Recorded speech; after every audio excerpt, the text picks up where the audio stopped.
రామలక్ష్మి. నేను వైజాగ్ నుంచి వచ్చాను. అలానే నేను హౌస్ వైఫ్గా ఉండేదాన్ని.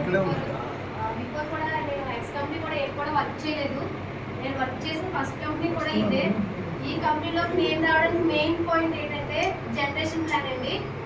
ఎందుకంటే మనం ఇప్పుడు ఉంటాము, సార్ చెప్పినట్టుగా జాబ్ చేస్తారు, జాబ్లో వచ్చే ఇన్కమ్ ఇప్పుడు మనకి గడిచిపోతుంది.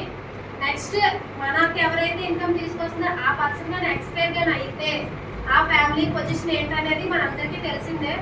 సో నేను ఆ ప్లాన్ మీద అంటే జనరేషన్ ప్లాన్ ఏదైతే నాకు నచ్చిందో ఇప్పుడు మనం ఒకటి క్రియేట్ చేసి పెడితే నెక్స్ట్ మన జనరేషన్ అంటే మన పిల్లలే కాదు, వాళ్ళ పిల్లలు కూడా, వాళ్ళ ఫ్యూచర్ కూడా బాగుంటుందన్న ఉద్దేశంతో నేను ఇక్కడ ఈ నెట్వర్క్ మార్కెటింగ్లోకి రావడం జరిగింది. అలాగే వచ్చాను, ఐడి వేసాను.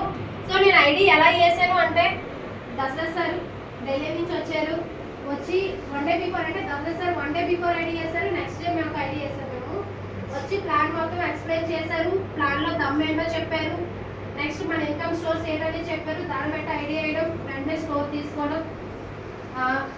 22% అలాగే బ్రౌంజ్, సిల్వర్, నెక్స్ట్ రూబీ చేశానండి. రూబీలో నేను 89,000 అలాగే కంపెనీలో ఫస్ట్ కార్ అచీవర్ అవ్వడం, అలాగే ఫస్ట్ కార్ లాంచ్ చేయడం కూడా జరిగింది.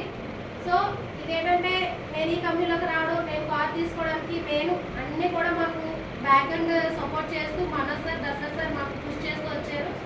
సో దాని ద్వారా మేము రూబీయే కాదు నెక్స్ట్ లెవెల్ కూడా మేము తీసుకొస్తాము. సో దాని గురించి చెప్పడం కాదు, చేసే చూపిస్తాము. ఇంత మంచి ఆపర్చునిటీ తీసుకురావడం, అలాగే మనకి ఇంత మంచి ఇన్కమ్ తీసుకురావడానికి మన కంపెనీ కూడా చాలా మనకి హెల్ప్ఫుల్గా ఉంది. సో కంపెనీ తీసుకొచ్చిన కొత్త ప్లాన్ కూడా నేను ముందుకు తీసుకెళ్ళడానికి ఉంది. నేనే కాదు, నా టీంలో కూడా కార్లు తీపిస్తాను. So thank you so much sir, Dasara sir sir. హార్ట్ఫుల్గా చెప్పుకుంటాను ఎస్ఎల్ సార్కి, ఎందుకంటే మనకి మంచి ప్లాన్ తీసుకొచ్చినందుకు. Thank you so much. Visual